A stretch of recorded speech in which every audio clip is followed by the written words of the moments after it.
Bueno, muy bien. 16 minutos finales del programa. En unos minutos, Marina, vamos a estar contándole a la gente, a nuestros oyentes, que es esto de la gente, la información relacionada a este viernes y las guardias mínimas. Así lo informó esta tarde el municipio. ¿Por qué? Porque mañana, como bien lo dijimos, es el cumpleaños de Mar del Plata, hay asueto administrativo y algunas dependencias municipales van a trabajar con guardias mínimas. Así que en unos minutos vamos a estar compartiendo esa información. Y ahora es un placer saludar y sumar al programa al gran profe y amigo Daniel Reynoso, profesor de historia, uno de los referentes de la Universidad Nacional de Mar del Plata. Dani, ¿cómo estás? Gastón Trixuc, Marina Enrico, te saludamos. Buenas tardes. Hola Gastón y Marina, ¿cómo les va? Bien, bien, muy bien. Dani, aquí estamos. ¿Qué te pasa cuando se acerca un nuevo aniversario de Mar del Plata? ¿Te pasa algo particular o ya lo tenés automatizado? Automatizado no, pero sí el tema de saber que es una fecha trascendente para la ciudad, que medianamente uno tiene que siempre reflexionar, ¿no? Respecto de, bueno, todo lo que tiene que ver con cómo se llegó a esa fundación y todo lo que vino después, ¿no? Que ya estamos cerca el año que viene Sí. de tener 150 años de esa fundación, de esa legalización de la ciudad.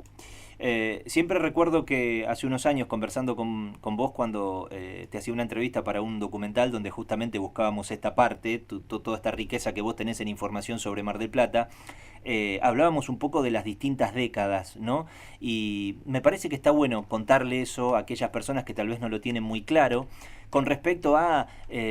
no te digo que repasemos casi 15 décadas, porque no nos daría el tiempo, pero sí marcar esos momentos bisagras donde Mar del Plata tuvo un crecimiento importante, pero ojo, como así también otros momentos donde en lugar de ir hacia adelante o hacia arriba, terminó estancado yendo hacia abajo, un poco hasta llegar a la actualidad. Vos lo tenés más o menos diagramado en tu cabeza, ¿no? Sí, nosotros decimos que el trabajo de la historia es establecer periodos, ¿no? Decir, bueno, esto pasó desde esta época hasta esta otra y justificar por qué, ¿no? Y uno puede decir, bueno, hay una etapa que tiene que ver con el mundo rural, con el mundo de las estancias, que podemos decir que va desde 1810 hasta la fundación casi de la ciudad. Y después está la etapa de el Saladero y los primeros habitantes y la conformación de ese poblado y la disputa con respecto a si ese poblado tenía que hacerse donde había más población o en el centro de lo que en ese momento era el partido de Balcarce, y las disputas con respecto a esto. Después la llegada ya en la década del 80 del ferrocarril, que en cierta forma siempre lo aparejamos nosotros con que el ferrocarril y el turismo son, digamos, el punto de inicio, pero en realidad cambia tanto lo que es la zona del campo como la zona urbana de la ciudad con la llegada del ferrocarril.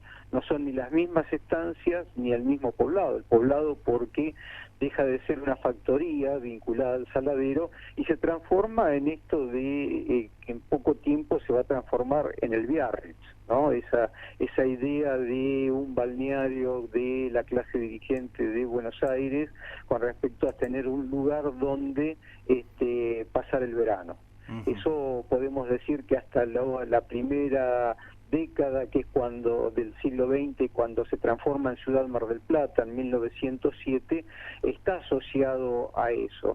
Pero también digamos que hay un proceso paralelo que siempre decía don Roberto Cova, el gran historiador, uno de los grandes historiadores de Mar del Plata, que era esta historia de dos ciudades, ¿no? Del arroyo Las Chacras hacia el mar, el Biarritz, y del arroyo Las Chacras hacia adentro, aquellos que trabajaban, aquellos que construían esa ciudad. Y a partir de ahí también, de 1910 hasta 1930, una pelea por la autonomía. Esto es porque los marplatenses pudieran manejar esta ciudad, ¿no? Que ya no dependiera de los gustos del gobierno nacional, que ya no dependiera de los caprichos de la gobernación de la provincia de Buenos Aires, sino que se pudiera elegir, que se eligiera a quien los habitantes generalmente de todo el año, ¿no? Eran a quienes veían sus representantes. Esa es la impronta principalmente de la llegada del socialismo a la ciudad en una época temprana, ¿no? Porque no es en cierta forma el proceso que a nivel nacional va a acompañar, digamos, la llegada del radicalismo o después de otras fuerzas sociales. Después ya la década del 30 uno puede decir que es la etapa en la cual Mar del Plata comienza a tener el impacto de otras actividades económicas. Ya ahí aparece el tema de la pesca, ya aparece más el tema de la construcción de viviendas, ya no solo destinadas al turismo, sino también un turismo social, ¿no? Es la etapa de, como decimos nosotros, de los boletos combinados del ferrocarril, donde se vende el boleto del ferrocarril con el alojamiento, pero el alojamiento que es de primera, segunda, tercera, cuarta, quinta y hasta sexta categoría. A cualquiera que le parezca esto que de las promos que se pueden hacer hoy en día con respecto a hotel más tren o pasaje de micro o que pueden ser algunas acciones relativamente nuevas, bueno, esto se hacía en el 30. Sí, la Asociación de Fomento de Mar del Plata, ¿no? Como dijéramos, una asociación conformada por el sector de los comerciantes, del sector de la intendencia, de aquellos que veían que, bueno, ya en la década del 30 había que sostener el turismo, ¿no? Que no era algo natural que los turistas de Buenos Aires vinieran hacia Mar del Plata, sino que había que ofrecer otros servicios.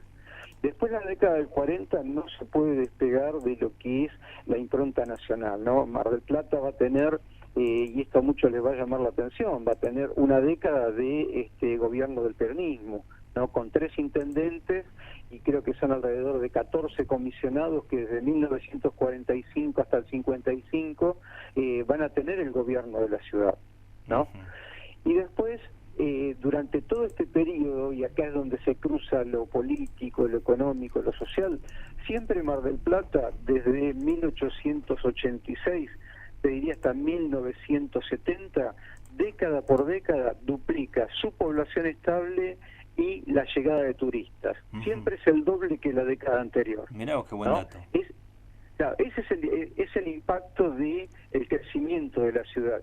Y es un dato que solamente puede ser equiparable al Gran Buenos Aires. O sea, los partidos de lo que nosotros llamamos hoy el primer cordón del Gran Buenos Aires son los que repiten en cierta forma este crecimiento, ¿no?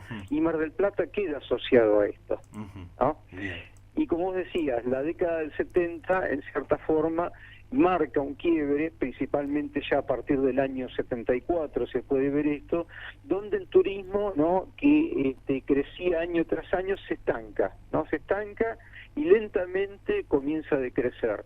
Y Mar del Plata, que también era la ciudad número 1 en construcción, ¿no?, con los grandes edificios, sobre todo la calle Colón representa en cierta forma esa explosión de la propiedad horizontal, también decae y deja de ser el principal lugar de construcción de Mar del Plata.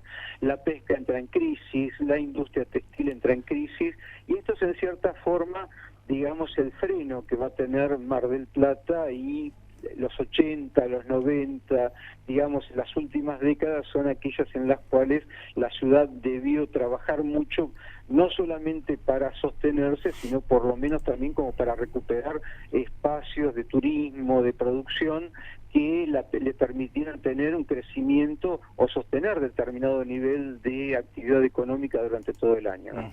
Correcto. Bueno, Dani, estamos ya en el final del programa. No te quiero poner en un compromiso, pero seguramente habrás escuchado alguna vez, en alguna charla, esta frase donde algunas personas le atribuyen los problemas que tiene Mar del Plata, situaciones relacionadas, no sé, desde el tránsito hasta la inseguridad, a aquellos que no nacieron en Mar del Plata y que vinieron a instalarse a Mar del Plata. No sé si vos coincidís con esto, o si en el cómputo global es más lo que le aportaron que lo que le quitaron. Yo no puedo coincidir con esto por esto que te decía anteriormente. Todos somos recién llegados a Mar del Plata. Un poco antes, un poco después, pero todos nos vinimos a incorporar a esta ciudad, ¿no? Entonces creo que Mar del Plata le debe mucho a aquellos que vinieron de las ciudades cercanas, de otras provincias, de otros países, y yo creo que en la medida en que tengamos mayor cantidad de población y esa población mejor calidad de vida, siempre es bueno tener mayor cantidad de marplatenses. Bueno, sin lugar a dudas, siempre es un placer conversar con vos, Dani. ¿Alguna cuestión en particular, algún evento, algún tema que tengas en agenda puesto para mañana o simplemente, bueno, disfrutar de la jornada y de todo lo que ofrece, que hay que decirlo también, nosotros lo venimos contando, muchas actividades en distintos ámbitos para este nuevo aniversario? Sí, y en cierta forma veo, te digo, con bastante satisfacción esta idea de prepararnos para el 150 aniversario, ¿no? Yo era muy chico cuando fue lo del centenario y me parece que son esas fechas en las cuales tenemos que tener una actividad muy especial, un año muy especial, preparando el 150 aniversario de la ciudad. Sin lugar a dudas. Dani, que tengas un buen cierre de jornada. Gracias, como siempre, ¿eh? Igualmente para ustedes, gracias. Hasta luego. Bueno, el gran Daniel Reynoso, profesor de Historia, uno de los máximos referentes de la Universidad Nacional de Mar del Plata.